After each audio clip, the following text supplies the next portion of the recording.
An hour-long, 45 minutes to an hour-long energy drink for your mind. I'm your host, Rico E. Anderson. I'm Rachelle Henry. And I'm Sasha Kerbel. Hi. We're here to let you know who we are, what we're all about, why we created the show. Names are always interesting just because you just never know. I mean, the simplest of names could have like the richest history behind it. It could have so many different cool stories behind it. And of course, in a lot of cases, it could lead to conversations about different relatives and stuff like that. So I'm always fascinated with names and how they came to be. I mean, I'm a Black guy named Rico. And that's actually a really great point, Rico, because names say so much about who you are, who your family is, where you're from, and such a rich history, which actually is close down for me because my mom's middle name is Rachelle. My grandparents really loved the name. I think it's probably because one of my great grandmas is named Rachel, so they liked that, a derivative of Rachel. And they tried really hard to find a good combination for it, so it became my mom's middle name. And then when she had me, what's cool is she put Rachelle with some great grandma's names. I have two middle initials. And so my initials, my first and middle, come out to RPM, which, as we all know, RPM means energy. And who are we kidding? I'm a very energetic person. So I feel like it was a really cool, unintentional thing to give me a name that would really suit my personality. And I love the history behind it. I love hearing about those family members, and I think it's such a cool thing to have history tied in with who you are. Wonderful. Rico, your turn. Who named you Rico? Well, there's a couple of stories behind that. I'll do my best to make it really quick. So my mom loved this TV show called The Untouchables, and The Untouchables was about Eliot Ness, but also the history between Eliot Ness and Al Capone. And so she really, but the TV show, it was kind of like a crime drama. And so the story goes, she was sitting up here pregnant with me, watching the show, and there's a character on the show named Rico.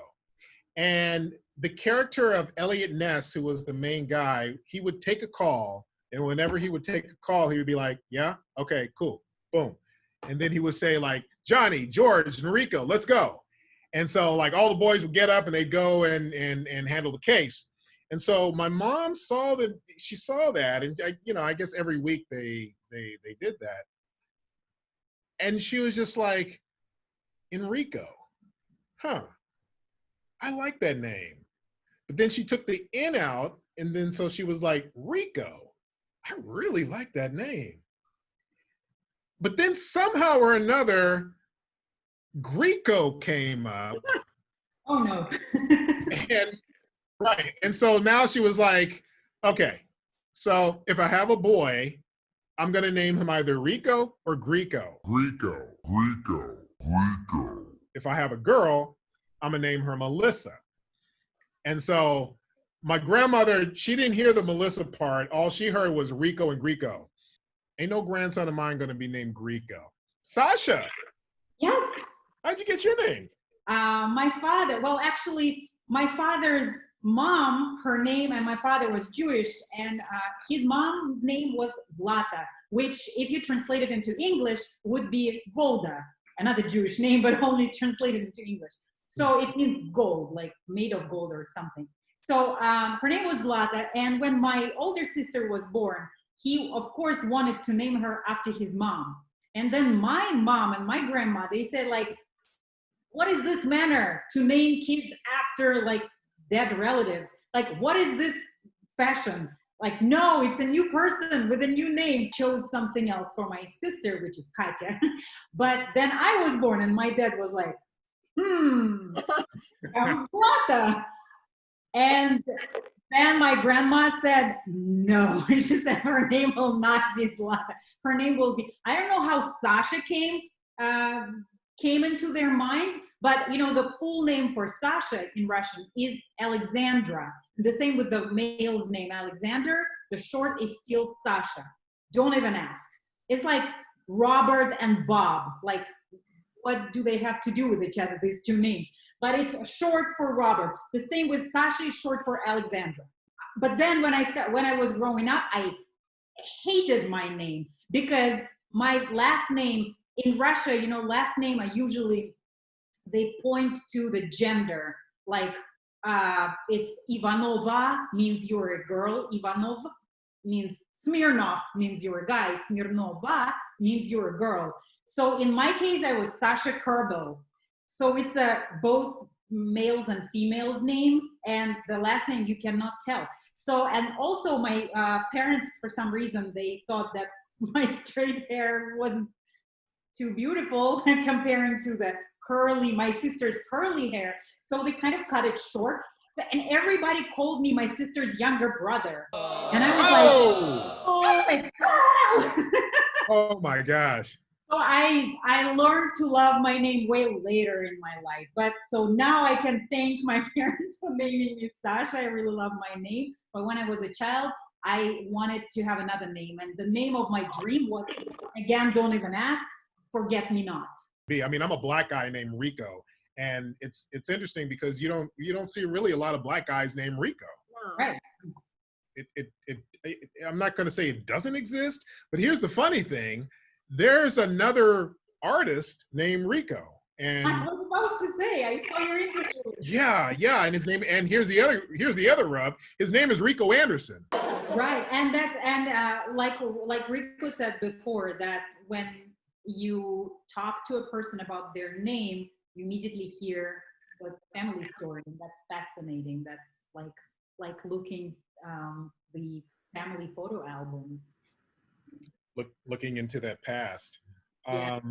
The lightning hour, it's an interesting concept because look, we are three different individuals who, look, you look at the three of us, and I really wonder if people would be like, how did those three end up pairing up to do a talk show, to talk to people? But it's like, when you really think about it, we three have very unique backgrounds, just for a bunch of different reasons. And I think one of the great things is it really offers perspectives from our points of view based on where we're from geographically, our age, our ethnicity, our race, and stuff like that. And I think that's such a beautiful thing, just because of the fact that it really does help an audience to really gravitate towards so many different levels of diversity that we could spew out as we're doing the show. Right. So, and yep. What's interesting is that I met Rico and Sasha. I met them both at different times, and then how the three of us came together is really interesting. But I was supposed to work on a film with Sasha years ago. How many years ago was that? It was like 6 or 7 years ago. Right. We never got to actually work together. We're supposed to. Then Rico, I met him the first year that I attended the Young Artist Awards. He was one of the you were one of the presenters. And then we met, connected on Facebook and talked.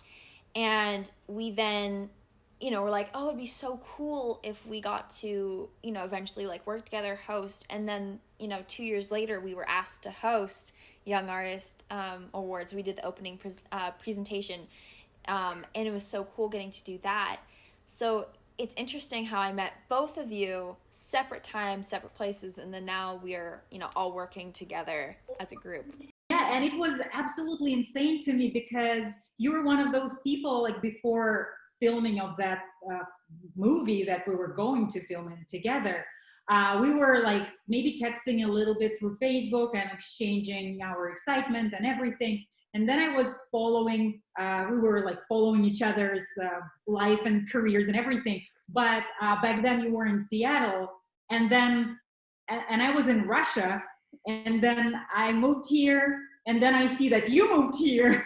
And then we kind of, I don't remember, we sort of like texted like, wow, that's a reason to meet for coffee. But somehow we've met only later, but it's so crazy that we are from totally different places, and how we met is just It's That's fate. that's something I think is that it's not, none of that is a coincidence. Like if you meet someone that, you know, is important in your life and it like seems like an extremely random event, it's not random. It was meant to be exactly the way it went. So we were supposed to, I mean, it was, you know, how it went is we weren't gonna ever do the film together. The point was that we met, we connected, and then now years later we are working on this together. Yeah, and you know what also is funny? That you were in Seattle. I moved not far from there. I was filming later that movie in Oregon. And then Rico, years later, was filming also in Oregon. And in both the movies where I was in and where Rico was in, was the same actress that we both know from those two filmings. So like the ways that universe was trying to bring us all together were different, crazy, and it sort of like as if the universe wanted us to meet. Yeah. And that's great. And yeah, that is weird because yeah, Sasha, you and I know the actress who, you know, we know that one actress from Portland, and Rachelle, I think we know like 3 or 4 people. We know multiple people from Portland because I have worked in Portland a lot. It's, you know, another one of my, you know, filmmaking community families. And when I was looking through, you know, your friends list, I'm like, wow, there's so many people from Portland that I know that you also know. The film that I did, Get Gone, was, you know, they did casting here in Los Angeles, but they also did casting up in Portland. They wanted to use a lot of the local talent up there, and yeah, I don't know if that's to say that there's a small acting community up there, but it's just, you know, Facebook. It's just like all of a sudden you just got all these friends in common, but then yeah, just that degree of separation where Sasha's looking at one of our you know, mutual friends, and you're like, oh my God, I know her. I worked with her. Right. It's nuts. You know, but I have a question to all of us about that. Not, it's like more encouragement to talk about that more because I'm pretty sure that the audience would want to know. So, what kind of these 3 different perspectives? Let's talk about what kind of a perspective each of us brings into the show. Rachelle, let's start with you. Yeah, of course, I'm 19. I work in a lot of coming of age films, in a lot of drama, and in a lot of comedy, and, you know, multiple different genres. I've been lucky to work in pretty much every genre. But a lot of them have like coming of age themes or like social message themes. And I've gotten to work in multiple different filmmaking communities. I grew up in Seattle, but I also worked in Portland, and I filmed in San Diego, and I filmed here in LA. So I think my perspective is seeing it through not only like a Gen Z lens, but also, you know, different, like someone growing up in the film industry and, you know, someone who has loved performing their entire life. And I also, of course, I'm kind of a throwback. My grandparents, you know, always, you know, introduced me to music from the 70s, and I've always watched older films, and I've always been aware of references to things, you know, clear back, and I'm a huge history fan. Not only bring in, you know, Gen Z, but I also know history from times that I wasn't even there. But I feel like it's such a part of me because I was raised with so many of those things. So my viewpoint, you know, is kind of both, you know, retro and now.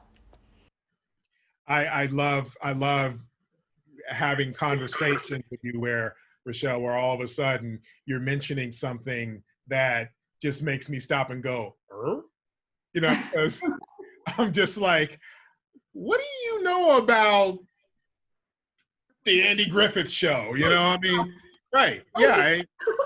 Yeah, yeah. It's like, how do you know about? But then you'll even bring up like little things where I'm just like, how the hell does she know that?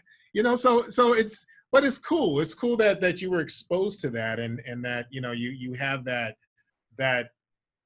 wealth of knowledge to draw from, along with what you know, in terms of you being part of that Gen Z crowd.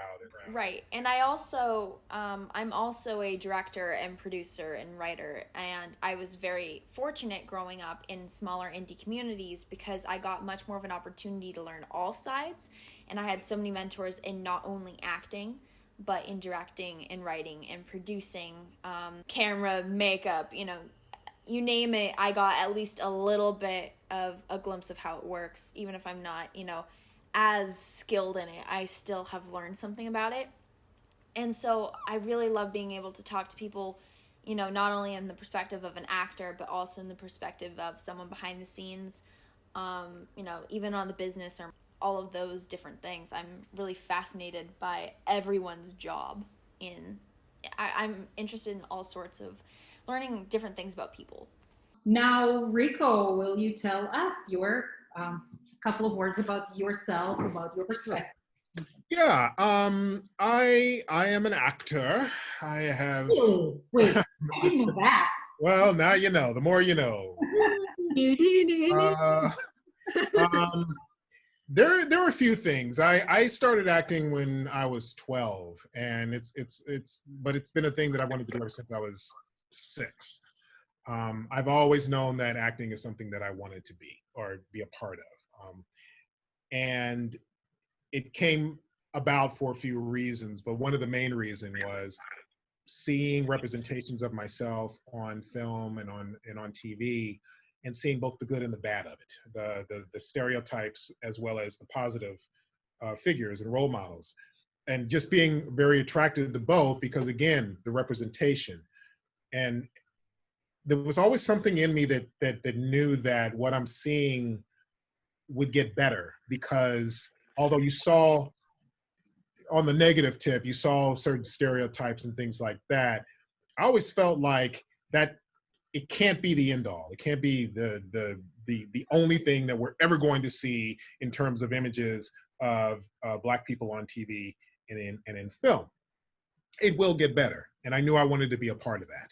And not just because of that, but I loved watching TV growing up. I loved watching movies, but I also loved imagining myself portraying those particular roles. And we're talking roles from, basically all the genres, from comedy to drama, and even to sci-fi, which is to this day still a huge love of mine. And so, eventually, from coming from Chicago to the Bay Area, I started getting into more theater and just being a part of it. But a lot like Rachelle, I was very much interested in the whole aspect of the business in terms of knowing why a light is hitting me, knowing why I'm mic'd, why this big mic is over me, or I'm mic'd this way, just why everybody does what they do behind the scenes. So that was always a fascinating thing for me as well. I always loved the idea of being more well-rounded and knowing everything that's happening within the medium that you're a part of.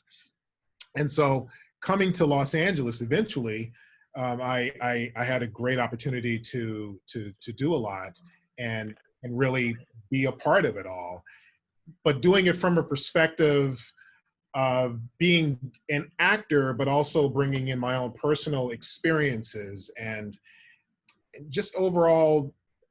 Look, I'm a man of a certain age, and as a result of that, I've lived a lot in terms of experiences, decades, and just being involved in a lot of evolutions of things like film, TV, and being a part of so many different wonderful genres. And life teaches you a lot, and hopefully you can use that in ways that will help to inspire other people. So I would say that one of the things that I feel like I could definitely bring to a show like The Lightning Hour is my experience being a Black man in America, also being an actor, and the experiences that I've had growing up. At the time that I grew up, and at the time that I was involved in film and TV, especially in the 90s, we didn't have what we're watching right now. We didn't have the internet. You wanted to look up information, you had to go to the library. If you wanted to communicate with somebody, we didn't have our cell phones. We had phones, and eventually we had pagers and things like that. But we had we didn't have the luxuries that we have today. So it's great to be able to talk about things that used to be in relation to things that are now, and just the experiences that come from it, good and bad. And I love bringing my perspective to it on that level. Plus, again, I'm a huge nerd, so if anything nerdy comes up, I got you. So there you go. Sasha. Yeah. Yeah, thank you. Well, I started immediately thinking of that time back then, again, where there was no internet, where those were the times when we had maps instead of navigators, or like, and had to find places before driving there. And yeah, but I gotta say that it's an interesting process too, because you feel like you're diving into the character, for instance, more. And by the way, I'm an actress too, just so you know, just in case. And so, yeah, so you dive into the character even more, because all these adventure, going to the library, researching, you're like investigating the era, and you have to put a lot of effort into finding the information. And somehow this being an investigator gets you somehow more into those times, into the care. And you are like, when you find something, it's a jewel, now you have it, and you're like equipped with that knowledge. Well, now it's way easier. So as for me, I am from Russia. I was born in Moscow, Russia, and Moscow is a ginormous city. Like, it's like 5 LAs, tall, wide. Well, I mean, maybe it's as big as an LA County, as it's wide, but it's also very tall.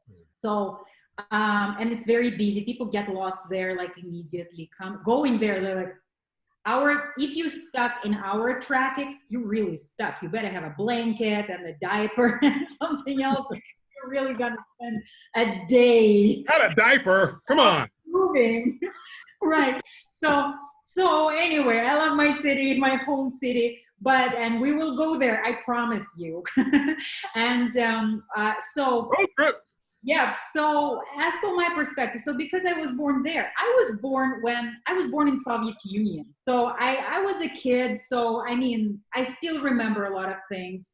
And I still remember that a little bit of a trace of that Cold War that was before, between Soviet Union and United States. So the traces of that, because I remember in elementary school, they showed us this documentary about what you should do if a nuclear bomb hits you, like hits the land, like where you gotta go, what should you do, how will you die, you know, like all of this kind of stuff. And we were like, I was crying at night. I was looking into the sky, hoping that nothing will fly here and will kill us, you know. So I remember a little bit of those times, although of course my parents know more because they were exactly at that era. So I was born a little bit later, but still. So then Soviet Union became Russia. So I was a witness of that change. And I remember all these, you know, tanks in the streets of Moscow and shootings and everything. And there were these the times when the crime just was so, like, became so casual, then you just really had to be really careful, because they were like, people were shooting each other and you could just get in their way accidentally. There were these mafia things. So I got through that too. And then I started as an actress, but it's a long story too. It was not that easy to be an actress when you're too young. So I had to like finish school and everything, and then take college, and then go to college, and only then. So I kind of, so I started a little bit of acting, and then I got into the journalism, and I became a news reporter on one of the central national channels. And I was covering all kinds of subjects, like stories, like when there were riots in Moscow, and I seen really tough situations. And then I was covering crime, so I saw a lot of like dead bodies, and you know, I filmed about it. And then the entertainment and all kinds of things. And so that kind of formed me also as a person, and later helped me as an actress. But then I switched. So then I had the whole career in being a radio and TV host in musical radio, FM radio, and musical television. And then I had a talk show. Oh, I was a co-host of the talk show on one of the channels in Russia that wasn't musical. It was like a political talk show. So then also I have an arts background because I'm coming from a creative family. My dad was a very famous sculptor, Lev Kerbel. And so, you know, all these creative people were constantly gathering in our house, and we were constantly going to theaters, to concerts, to like all kinds of things. So I am backstage and knew a lot of artists of all genres. And so it influenced me a lot too. And the interesting thing, when us three talking, sometimes it's very interesting because I haven't watched, being from Russia, like a lot of TV shows and films from America didn't make it there. A lot of music didn't make it there. And we have like a lot of European films and music there, but some of the Americans, because of whatever, first because of censorship, then because of something else, I don't know. So sometimes when we talk about something that is very obvious for every American, I'm like, what are you talking about? I have no idea. But then, you know, Russia was called like the most reading nation. We like books were our things. We were reading a lot. Our television sucked. Maybe that's why. But we read a lot of books. So I'm very well, like, I mean, I read everything that exists probably. So also like to finish, I know I'm talking too much, but. Not at all. You're doing great. I'm just, trust me, people don't know this stuff. So this is gold. This is like historical gold. This is awesome. So thank you. So yeah, also I'm a Seriously. mom. And another thing that I think makes my perspective unique is that, well, not unique, but I mean valuable for the show, is that I'm an immigrant, and I'm reading that book that I recommend to everyone, How to Be an Anti-Racist, and he says a very nice and words about immigrants, that sort of being an immigrant is like, it's in your character or not. Some people cannot migrate and some people can. Like moving into another city or another state, it's the same. It takes a certain quality to courage, bravery, resilience, to be able to leave home, leave whatever, and dive into uncertainty. So I think we all share that here, but also, you know, I kind of hopped across the pond with at that time, 7-year-old son with like very limited budget, knowing no one here, or like almost no one. I knew a couple of people, and I knew Rachelle, but she was in Seattle, and I moved to LA. So, you know, it was like, and I know what it is to be uncertain about your documents and about all these kinds of things. So, you know, that's part of my story too. So we have 3 different perspectives of life and just our experiences as a whole. So one of the questions that, let's just say we're walking down the street and somebody stops us and goes, "Hey, the Lightning Hour, tell us about it. What is the Lightning Hour? What is this new show that you're hosting?" And we would say, Rachelle? I would say that it is an energetic, exciting talk show with 3 hosts with 3 different perspectives who really want to both entertain, educate, inspire, and bring a spark of fun to your day. It's 3 friends who are sharing experiences and who are learning new things, learning things about other people, and just spreading positivity and spreading fun into your day. Yeah, you couldn't say it better.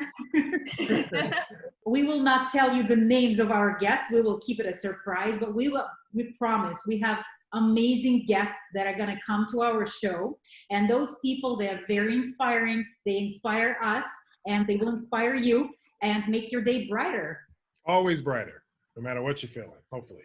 Well, that's the goal. No, but it's going to be great. It's going to be a really fun show that is definitely going to help you learn. And there's so many things going on in the world. I mean, there's always stuff going on in the world, good and bad, but we're going to look into all sorts of different things.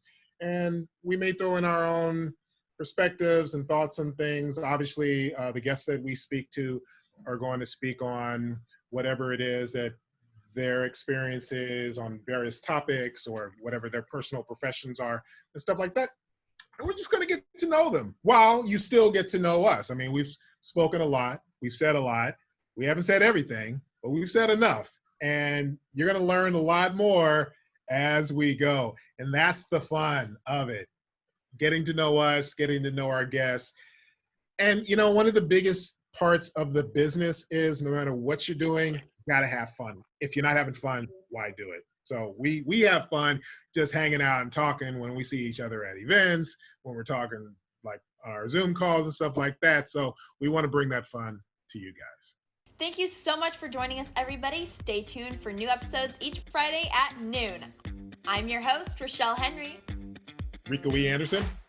And Sasha Kerbel. And this is The Lightning Hour!